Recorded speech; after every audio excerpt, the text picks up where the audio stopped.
So do y'all remember the video where I drew King Ghidorah? Yeah, that was rough, drawing a 3-headed creature.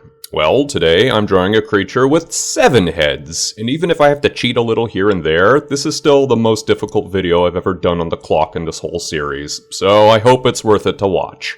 Why did I decide to draw this thing? I didn't. My Patreon backers decided on it. I gave them a list of options for which character to choose from, and they chose the Hydra. Well, thank you, my dear patrons. I hope it's worth $1 a month to see me suffer.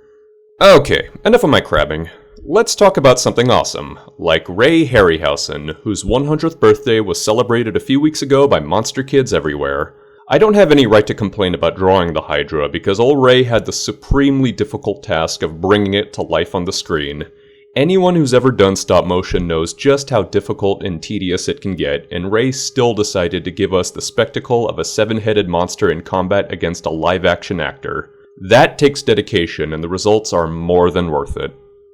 Now, back in my video for the 7th Voyage of Sinbad Cyclops, I remarked that that film was a great introduction to the works of Harryhausen, but not necessarily his best film.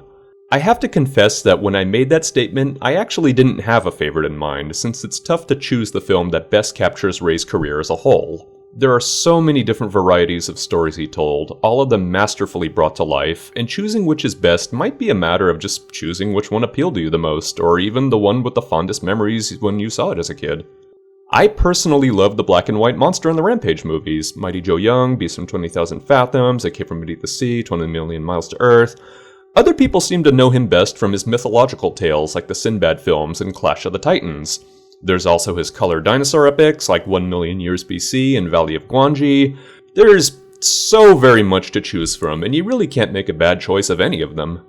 So I've been a flattering fanboy blathering on now, but now I gotta switch gears and be the cynical internet critic. While it's true that Ray's story concepts, creatures, and animation were the absolute best, some of the films themselves didn't always seem worthy of Ray's talent. There are some films that, when put in the hands of other directors, or writers, or actors, just aren't all that much fun to watch whenever one of Ray's creatures isn't on the screen.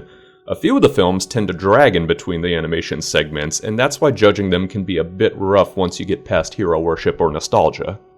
One of his films that does work well is the one I'm drawing from today, where the story is strong enough, the acting is competent enough, and the creatures work with the movie rather than just upstage everything else. Okay, they still do, but you know what I mean. Jason and the Argonauts is easily a contender for the best Ray Harryhausen film ever, and even if the movie isn't perfect, it's still probably the best balance of Ray's animation and a story that's worth supporting it. What's odd is that even though Jason and the Argonauts has fewer animation set pieces in it than, say, the Sinbad films, you never get the feeling that you're just waiting around for a creature to appear when you're watching this movie. This is what I meant when I said the creatures work with the film instead of upstaging it. There's still plenty of interesting stuff going on even when there's no harpies or living skeletons on screen.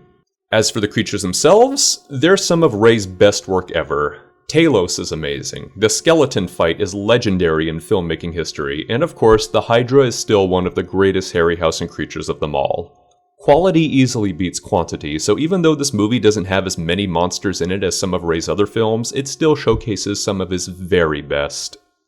I'm still hard-pressed to say what I think is the perfect Harryhausen movie, since there are some other choices like 1 Million Years BC or Clash of the Titans that also deserve a chance at the top spot, but the fact that there's so many great options to choose from is a testament to Ray's legacy. If you monster kids out there have a favorite of your own, please leave a comment and let me know. I'd love to hear it. Whew! Okay, there's your Hydra. I'm going to sleep now. Goodbye!